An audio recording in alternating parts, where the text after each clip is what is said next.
Yung mga early Christians under Roman persecution, yung mga martyrs, ang ginagawa sa kanila, tinatapon sila sa arena na may mga leon.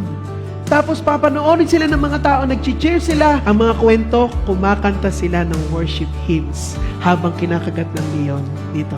Habang hinahati at pinag-aagawan sila ng leon na napupunit yung mga braso. Di ba? Bakit? Because their faith was not cheap. Hindi cheap ang kanilang pananampalataya. It was proven genuine. Hindi nila dineny si Jesus Christ. Tayo, konting problema lang. Konting pagsubok lang, bigay agad. Di ba? Nagka-problema lang sa bahay. Feeling natin, pinagbagsakan na tayo, ayaw na nating sumimba. Di ba? Imagine yung mga martyrs during the Roman persecution, kung paano nila purihin ang Diyos sa kalagitnaan ng kanilang mga pagsubok. Kaya din ba natin ito? Huwag nating hayaan ang ating faith ay maging cheap na faith.